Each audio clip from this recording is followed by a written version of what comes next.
चलिए आज एक ऐसी कहानी में चलते हैं जो एक भाई के बारे में है जिसे अपनी ही बहनों ने अदालत में घसीट लिया। ये एक ऐसी लड़ाई है जो परिवार, फर्ज और न्याय की परिभाषा पर ही सवाल उठा देती है। सोचिए, ये शब्द हैं जज साहब के और यही इस पूरी कहानी का सार है। कानून सिर्फ अधिकारों की रक्षा के लिए नहीं, न्याय की रक्षा के लिए बना है। तो सवाल ये उठता है कि क्या कानूनी हक हमेशा नैतिक रूप से भी सही होता है? तो कहानी का हीरो है राघव, एक बहुत ही मेहनती आदमी जो अपने परिवार की डेयरी चलाता है। एक दिन जब उसकी बहनें नीलिमा और सरिता घर आती हैं तो राघव बहुत खुश हो जाता है। उसे लगा कि भाई बहनें आई हैं, हमेशा की तरह पूजा के लिए आई होंगी। लेकिन इस बार आने का मकसद कुछ और ही था। देखिए, एक तरफ था राघव जिसने परिवार के लिए अपना सब कुछ, अपनी पढ़ाई, अपने सपने सब दांव पर लगा दिया था, और दूसरी तरफ थीं उसकी बहनें जो अचानक 2005 के विरासत कानून का हवाला देकर अपना हिस्सा मांगने आ पहुंची थी। ये शब्द राघव की मां के हैं और ये शब्द बताते हैं कि राघव ने क्या-क्या कुर्बानियां दी थीं। अपनी पढ़ाई छोड़ दी, पिता की सेवा की और तो और बहनों की शादियों के लिए कर्ज तक लिया, और अब उसी परिवार से उसे ये सिला मिल रहा था। बहनों पर इन बातों का कोई असर नहीं हुआ। उन्होंने राघव को साफ साफ अल्टीमेटम दे दिया, 1 हफ्ते का वक्त है, फैसला कर लो वरना हम अदालत में मिलेंगे। और ठीक 1 हफ्ते बाद घर पर एक वकील का नोटिस आ जाता है। बस यहीं से ये पारिवारिक झगड़ा एक कड़वी कानूनी लड़ाई में बदल जाता है। तो अब सीन बदलता है और हम पहुंचते हैं अदालत में। राघव कटघरे में एक अपराधी की तरह खड़ा है और उसका जुर्म ये कि उसने अपनी बहनों से प्यार किया, उनके लिए अपनी पूरी जिंदगी लगा दी। सोचिए कैसी विडंबना है ये, जो उसे अंदर ही अंदर खाए जा रही थी। राघव अपनी सफाई में जो कहता है वो सुनने लायक है। वो कानून को चुनौती नहीं दे रहा, नहीं, वो तो बस एक बहुत गहरा सवाल पूछ रहा है। क्या हक को हमेशा फर्ज से अलग करके देखा जा सकता है? उसकी आवाज में दर्द था, लेकिन सच्चाई की गूंज भी थी। लेकिन बहनों के वकील मिस्टर सक्सेना, वो इन सब बातों को हवा में उड़ा देते हैं। वो कहते हैं, ऑब्जेक्शन माय लॉर्ड, ये सब एक बेहतरीन इमोशनल ड्रामा था। मतलब साफ था, अदालत में भावनाओं की कोई जगह नहीं, यहां सिर्फ दलीलें चलती हैं। और फिर कहानी एक बहुत ही गंदा मोड़ लेती है। वकील अब राघव के किरदार पर ही कीचड़ उछालना शुरू कर देता है। उसे लालची बताया जाता है, धोखेबाज कहा जाता है, यहां तक कि ये इल्जाम लगाया जाता है कि उसने अपने बीमार पिता के साथ दुर्व्यवहार किया, उन्हें वसीयत तक नहीं लिखने दी। सब झूठ, लेकिन अदालत में इसे सच की तरह पेश किया जा रहा था। लेकिन सबसे बड़ा, सबसे गहरा जख्म तो तब लगता है जब राघव का अपना पड़ोसी मिश्रा जी उसके खिलाफ झूठी गवाही दे देता है। अपनी कोई पुरानी खुन्नस निकालने के लिए वो अदालत में आकर कह देता है कि उसने राघव को अपने ही पिता को कोसते हुए सुना था। बस ये एक ऐसा झूठ था जिसने राघव के केस की कमर ही तोड़ दी। अब जरा सोचिए, इस पूरी अदालती लड़ाई का राघव और उसके परिवार पर क्या असर पड़ रहा होगा।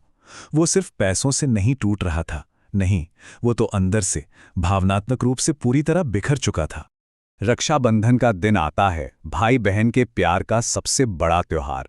राघव अपनी बहनों का इंतजार करता रहा पूरे दिन, लेकिन वो नहीं आई। ये एक ऐसा पल था जो बता रहा था कि अब शायद ये रिश्ता पूरी तरह खत्म हो चुका है। राघव को इस तरह टूटा हुआ देखकर उसके छोटे छोटे बच्चे अपनी गुल्लक लेकर आते हैं। वो पैसे जो उन्होंने शायद अपनी साइकिल के लिए जमा किए थे, वो अपने पिता को देते हुए कहते हैं, ये ले लो, उन्हें सारे पैसे दे दो और कहो कि आपको और परेशान न करें। एक तरफ बहनों का लालच और दूसरी तरफ बच्चों का ये निस्वार्थ प्यार। और बस आखिरकार राघव हार मान लेता है। उसे लगने लगता है कि इस दुनिया में सच्चाई की कोई जगह नहीं। वो अदालत में खड़ा होता है और कहता है, मैं सब कुछ देने को तैयार हूं, बस मुझे इस सबसे आज़ादी चाहिए। लेकिन रुकिए, कहानी यहां खत्म नहीं होती। जज रघुनंदन, उन्हें इस पूरे मामले में कुछ तो गड़बड़ लग रही थी। उन्हें यकीन नहीं हो रहा था और इसीलिए उन्होंने सच्चाई का पता लगाने के लिए एक खुफिया ऑफ द रिकॉर्ड जांच शुरू कर दी। जांच अधिकारी राघव के घर जाता है, उसकी मां से बात करता है और वहां एक एक करके सारी सच्चाई सामने आने लगती है। पता चलता है कि राघव ने अपनी इंजीनियरिंग छोड़ी थी, अपनी बहनों की शादियों पर लाखों खर्च किए थे, यहां तक कि अपनी पत्नी के जेवर तक गिरवी रख दिए थे अपने भतीजे के इलाज के लिए। ये थी वो सच्चाई जिसे अदालत में झूठ के पर्दे के पीछे छुपा दिया गया था। तो चलिए वापस चलते हैं अदालत के उस आखिरी दिन। जज साहब के पास अब सच्चाई का हर सबूत था और वो अपना फैसला सुनाने के लिए पूरी तरह तैयार थे। बहनों और उनके वकील को तो यही लग रहा था कि जीत उनकी पक्की है, लेकिन उन्हें जरा भी अंदाजा नहीं था कि आगे क्या होने वाला है। अब यहां एक बहुत बड़ा सवाल खड़ा होता है। अगर कानून बहनों के साथ है, 2005 का कानून उन्हें प्रॉपर्टी में हक देता है, तो फिर एक जज न्याय कैसे कर सकता है? ये कानूनी और नैतिक दोनों तरह की दुविधा थी। और यहीं पर जज साहब अपना मास्टर स्ट्रोक चलते हैं। वो कहते हैं, ठीक है, मैं आपकी मांग मान लेता हूं, लेकिन एक शर्त पर। और शर्त क्या थी? शर्त ये थी कि बहनों को एक हलफनामा देना होगा, ये गारंटी देते हुए कि वो अपनी नंदों को यानी अपने पतियों की बहनों को उनकी प्रॉपर्टी में बराबर का हिस्सा दिलवाएंगी। ये सुनते ही बहनों और उनके पतियों के तो जैसे होश ही उड़ गए। जैसे ही वही कानून उन पर लागू हुआ, उनका सारा लालच, सारा हक सब हवा हो गया। भाई, अपनी करोड़ों की जायदाद कौन बांटना चाहेगा? उन्होंने फौरन अपना केस वापस ले लिया। लेकिन जज साहब यही नहीं रुके। उन्होंने बहनों पर अदालत का वक्त बर्बाद करने और उसे गुमराह करने के लिए 2 लाख रुपए का जुर्माना लगाया। और ये पैसा किसे मिलना था? ये पैसा राघव को दिया जाना था। और वो वकील साहब मिस्टर सक्सेना, जिन्होंने ये पूरा झूठा खेल रचा था, उन्हें भी सजा मिली। उन्हें 3 महीने के लिए वकालत करने से सस्पेंड कर दिया गया।